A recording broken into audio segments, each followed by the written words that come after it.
बाबूजी सरकारी काम से राज्य के बाहर भ्रमण पर थे। स्टेशन से उतरकर हीनानंद अपने परिवार के साथ लगभग 2 घंटे में अपने आवास पर पहुंचे, पटना। 3 दिनों के बाद बाबूजी भ्रमण से लौटे। रात्रि में शिव चर्चा का दौर चलता रहा। बाबूजी ने हालचाल पूछा और कहा, मैंने तो माना किया था कि पटना अभी मत आइए, बहुत गर्मी है, पर वे किसी की सुनते तो है नहीं। जब देखो तो अपने मन की करते हैं। नहीं बाबूजी, मेरे साहब ने कहा था पटना पहुंचोगे तो झूमकर बारिश होगी, जबकि पूरे रास्ते में कहीं भी बारिश की संभावना नहीं थी। यहाँ पहुँचते ही ऐसी बारिश हुई कि पूरे मैदान में 3-4 इंच पानी भर गया था। जगन्नाथ ने कहा।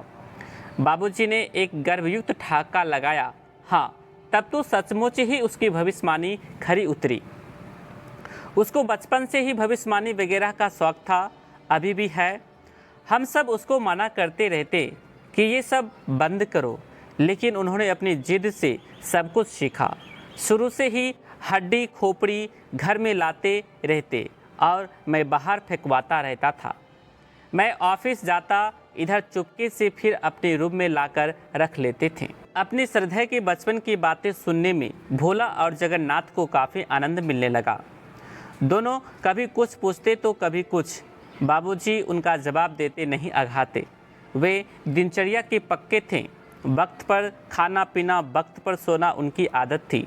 25-30 सालों से नौकरी में रहने के कारण उनका जीवन एक विशेष सांचे में ढल गया था। फिर भी आगंतुकों के आतिथ्य में आज काफ़ी देर हो गई। समय का पता ही नहीं चला। रात के 10 बजने वाले थे। माँ बार बार आती और इन्हें गपशप करते देख वापस लौट जाती। संस्कारशील चित्त ने कभी व्यवधान की चेष्टा नहीं की।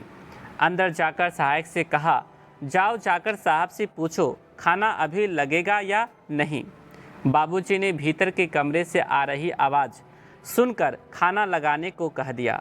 तब तक जगन्नाथ ने कहा, बाबूजी, साहब की बचपन की बातें तो हमने सुन ली, लेकिन कुछ शिव चर्चा कीजिए ना। क्या करूं, बोलो। चर्चा?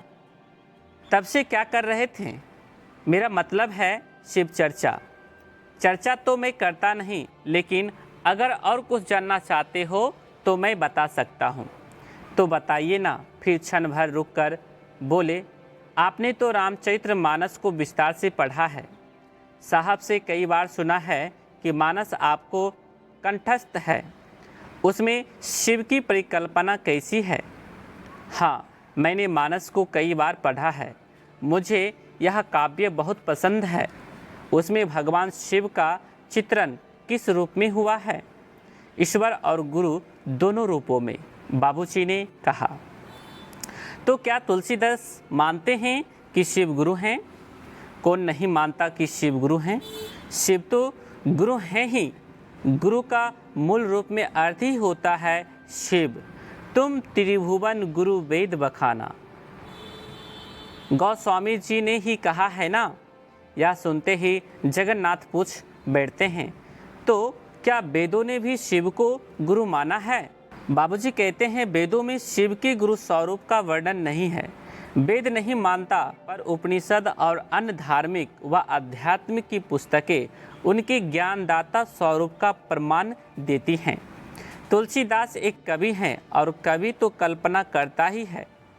कवि की यह कल्पना आगे जाकर ऐतिहासिकता के अट्टालिका पर ही खड़ी है। उनकी मात्र कोरी कल्पना नहीं है, बल्कि यथार्थ की धरातल पर अवस्थित है। बाबूजी, इसको थोड़ा ठीक से समझाइए ना। सभी ने एक स्वर से कहा, चलो भोजन के बाद बात करते हैं। यह बोलते खाना खाने के लिए बढ़े। देखो, गोस्वामी जी द्वारा रचित रामचरित्र मानस में शिव को परमात्मा और गुरु दोनों रूपों में अंकित किया गया है। बालकांड के आरंभ में तुलसीदास कहते हैं, भवानी शंकरो वंदे श्रीधा विश्वास रूपिणो या भयाम बिना न पश्यन्ति सिद्धा स्वांत अस्तमीश्वरम वंदे बोधमयम नित्यम गुरु शंकर रूपिणम यमाश्रितो ही वक्रोपि चंद्र सर्वत वंद्यते। इस श्लोक में भवानी और शंकर की ब्रह्मा रूप में वंदना की गई है। यह शिव और शक्ति का संयोग है। दूसरे श्लोक में गुरु रूप में शिव की वंदना की गई है। इसमें गुरु नित्य हैं, बोधमय हैं, अर्थात ज्ञान के स्वरूप और नित्य हैं। शेष सारा ब्रह्मांड अनित्य हैं, मरण धर्मा है। सारी पृथ्वी चराचर सहित उत्पन्न और समाप्त होती रहती है। उत्पत्ति, विकास और प्राभव अर्थात परिवर्तन या विनाश इसके स्वभाव हैं, जबकि शिव गुरु के रूप में इन गुणों से परे हैं। तुम त्रिभुवन गुरु वेद बखाना, आन जीव पावर का जाना। यहाँ भी तुलसी लिखते हैं कि गुरुओं के गुरु त्रिभुवन के गुरु शिव हैं। नागलोक, नरलोक और देवलोक में आप गुरु रूप में पूजित हैं। माँ पार्वती के मुख से स्पष्ट किया गया है कि मेरे शिव सर्व समर्थ हैं, सर्वज्ञ हैं, सभी कलाओं और गुणों के धाम हैं, योग, ज्ञान और वैराग की खान हैं।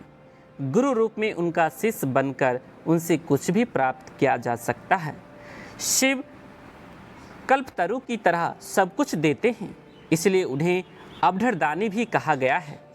वे शिव तत्व में शिष्य को समाविष्ट एवं स्थापित कर देने की दया करते हैं। शिव गुरु से दया की याचना करना शिष्यों का प्रथम, सर्वोत्तम एवं आवश्यक कार्य है। बाबूजी की ये बात सुनकर एहसास हुआ कि हमारे वाग्मय में महाकाव्य रामचरितमानस ने भी भगवान शिव के गुरु स्वरूप को मान्यता दी है। साहब की बातों का प्रमाणीकरण अब साक्ष्य देने लगे थे। तुलसीदास ने रचनाकार के रूप में भगवान शिव के गुरु रूप की चर्चा की है।